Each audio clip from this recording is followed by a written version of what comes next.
أهلا بيكم يا جماعة مرة تانية في حلاوة وجمال اللغة الإنجليزية. إن شاء الله النهاردة هنشرح موضوع حلو جدا، وهو تكملة إزاي تكون السؤال في زمن المضارع المستمر. طبعا القناة اللي أنا بقدم فيها اسمها قناة MZHON Forever for English. إن شاء الله ما تنسوش تعملوا لايك وشير، ويا ريت فضلا وليس أمرا تشتركوا في القناة.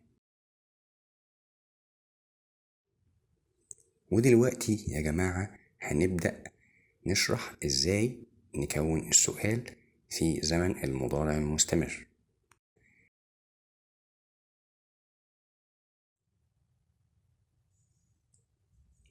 احنا كنا شرحنا الحلقة اللي فاتت ان زمن المضارع المستمر اساسا بيتكون في verb to be am، بيتكون من am is are، تمام، زائد الفيرب اللي هو الفعل مضاف لي ing.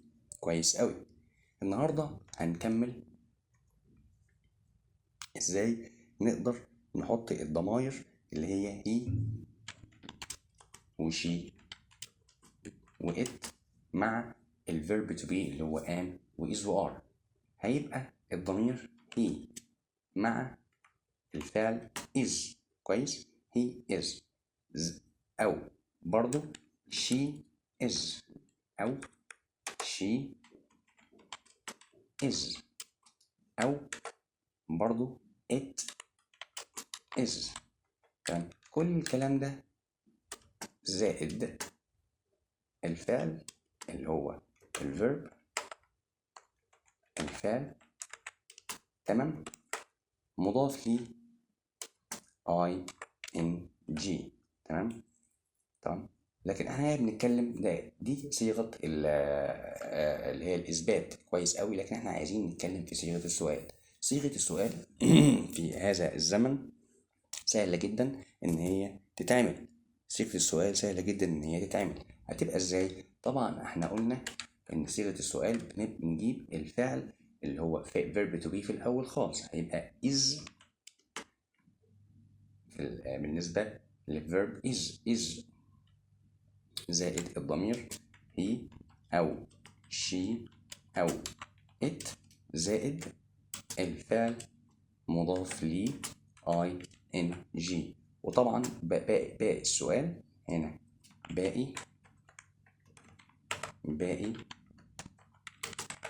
السؤال.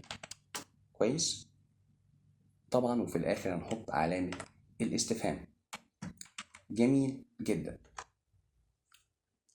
يبقى لما نيجي نقول ان زمن المضارع المستمر ازاي بيتكون السؤال بتاعه، عرفنا ازاي الصيغة بتاعتها. كويس. في بقى حاجة اسمها ال WH questions. WHA questions. ال WH questions دي بتبقى اللي هي what، ماذا، we، when، متى، we، where، أين، و who، كيف. كويس، ودي إن شاء الله هنشرحها بالتفصيل في المرة القادمة. جميل جدا. طيب احنا عايزين نعرف ازاي نكون السؤال في زمن المضارع المستمر بصيغة ال WH questions دي. أظن حاجة جميلة جدا وسهلة جدا، بس هنعرفها دلوقتي حالا. صيغة ال WH questions مجرد إن احنا هنحط أي كلمة من الكلمات السابقة دي أو أداة استفهامية بنقدر نكون بيها السؤال في زمن المضارع المستمر في بداية الجملة. هيبقى مثلا القاعدة بتاعتها كالآتي. هيبقى ال WH question في أول الجملة زائد verb to be اللي هو طبعا عرفنا am و is و are. am و is و are. كويس، زائد السبجكت اللي هو الفاعل. كويس، زائد الفيرب، مضاف لي ing وطبعا باقي السؤال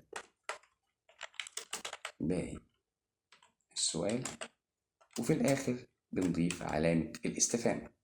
كويس أوي.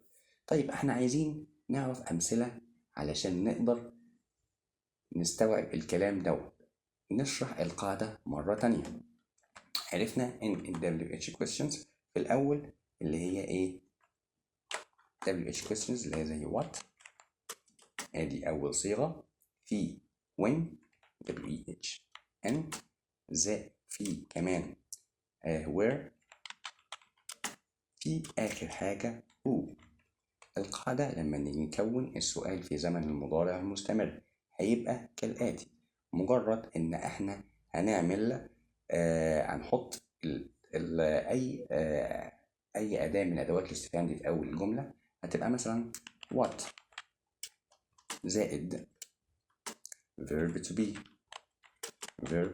to be في زمن المضارع المستمر.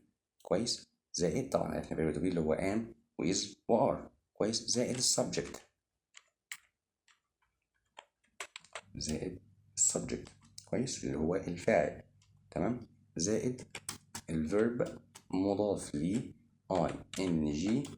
باقي السؤال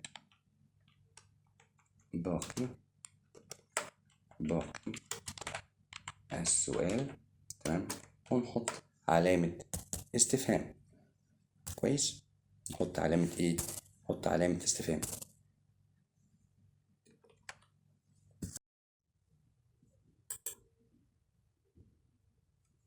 دلوقتي هناخد أمثلة على اللي احنا عرفناه من شوية اللي هو WH questions، وكمان ازاي نقدر نكون السؤال في زمن المضارع المستمر.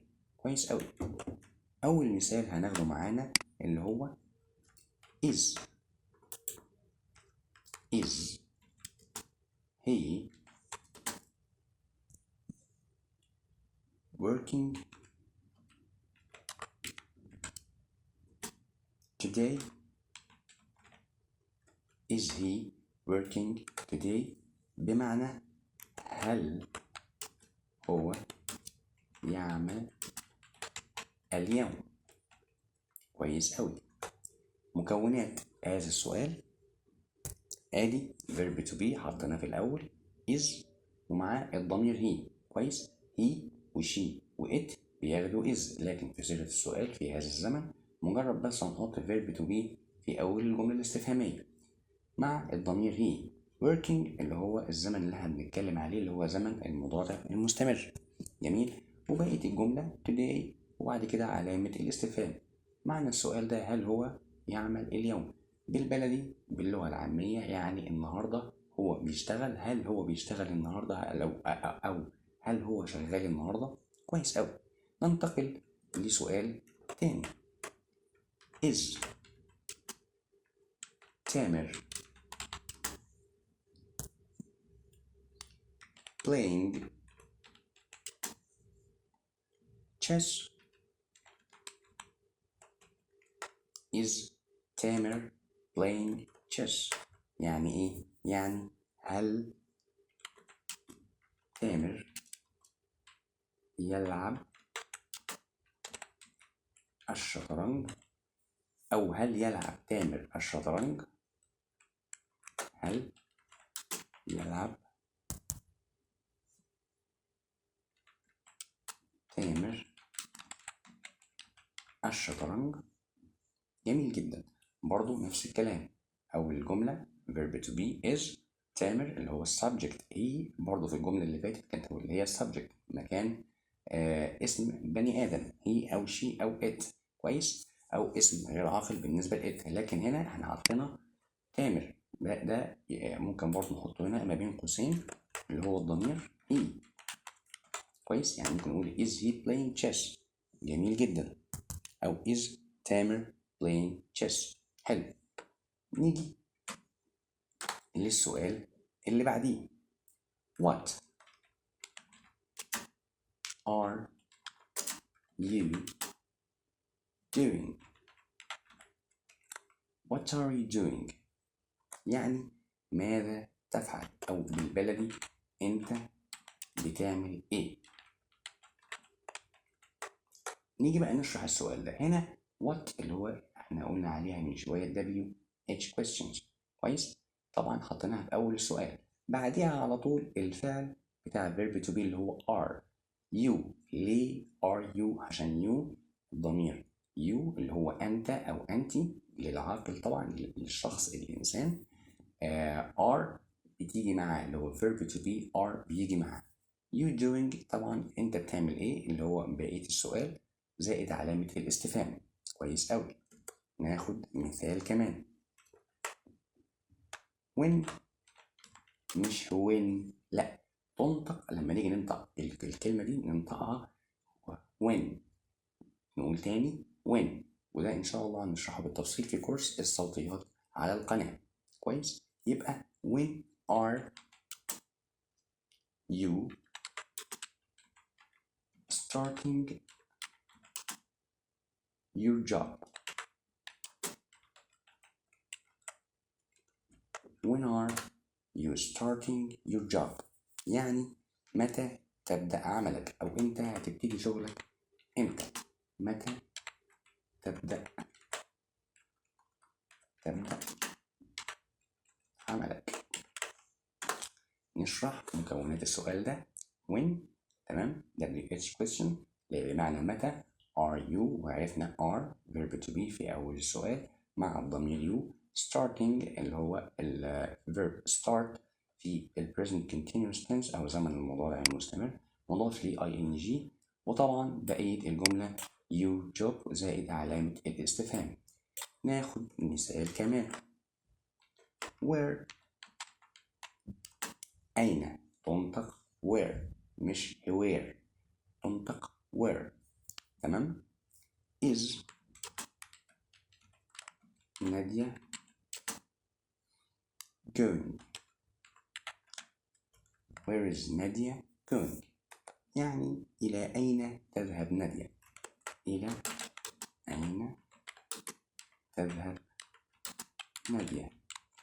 أو بالبلدي نادية رايحة فين؟ وبكده النهاردة إن شاء الله خلصنا الحلقة. أتمنى تكونوا استفدتوا، ومع حلقات جديدة في قناة MZHON Forever for English. والسلام عليكم ورحمة الله وبركاته.